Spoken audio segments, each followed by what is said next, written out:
Trop de séries télé, pas assez de temps pour les regarder, Tête de série vous aide à trier.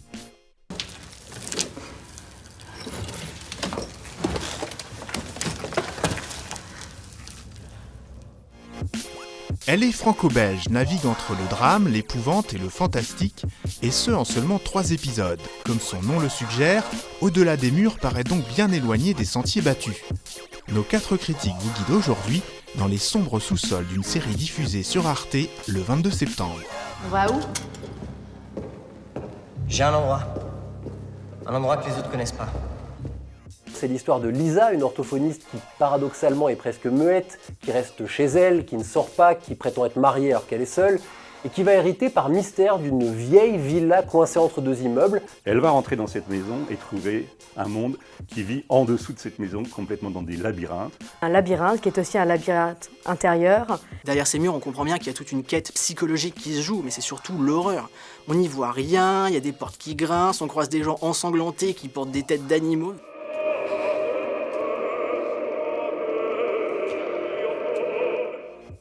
Au centre de ce labyrinthe chaotique, l'actrice belge Veerle Beatens, que les cinéphiles français ont pu découvrir en 2013 dans le très remarqué Alabama Monroe. Contrairement à beaucoup trop de séries françaises qui sont explicatives, didactiques, bavardes, au-delà des murs, et quasi muettes, il y a des longues séquences non parlées et les dialogues sont réduits au minimum, et du coup, le jeu de Veerle Beatens est beaucoup dans les expressions de son visage. Elle passe par toutes les émotions avec une certaine subtilité. Elle atteint presque un statut d'héroïne de jeu vidéo, un genre de Lara Croft qu'on regarde avec fascination. La seule chose qui m'a dérangé, c'est que son personnage n'a jamais l'air terrifié. Elle entend une fillette qui chante au fond d'un couloir sombre, elle y va. Un monstre désarticulé et englué d'encre noire qui approche, elle lève sa lanterne pour aller regarder de plus près.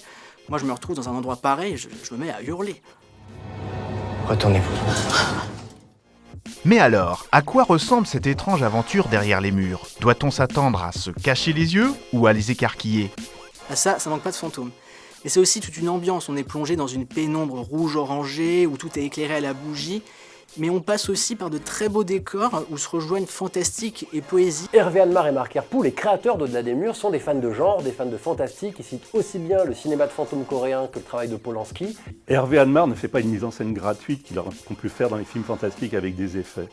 Il a justement cette simplicité, ce côté très épuré, qui donne à la série tout son côté onirique. On n'est pas dans une série horrifique, on n'est pas dans une série de fantômes et de maisons hantées où on sauterait sur notre canapé à chaque claquement de porte. Ce qui est le plus flippant, comme bien souvent, c'est rien d'autre que nos névroses, nos marécages intérieurs et tout ce passif irrésolu. C'était là. Je suis entrée par là. C'est maintenant l'heure du verdict de nos critiques. Peut-on espérer de formidables découvertes au-delà des murs ou risque-t-on de s'y perdre? Si on veut une échappée dans le monde du fantastique où s'affrontent les démons intérieurs de chacun, c'est une belle mini-série. Si par contre on cherche à vraiment avoir peur, avec 2h15, il y a des films qui seront bien plus effrayants que ça. Au-delà des murs est une mini-série lente, patiente, atmosphérique. Il faut se perdre dans cette histoire, il faut se laisser aller. Et dans ce cas-là, si on y arrive, c'est extrêmement beau, c'est extrêmement bien fait et c'est prenant. La série est très haletante parce qu'on vit entièrement avec Lisa, elle est dans tous les plans, et qu'on a envie d'être avec elle, et nous-mêmes de découvrir nos ombres du passé. C'est surtout une expérience esthétique, une envolée parfois poétique, et du coup un vrai pas franchi pour la fiction française.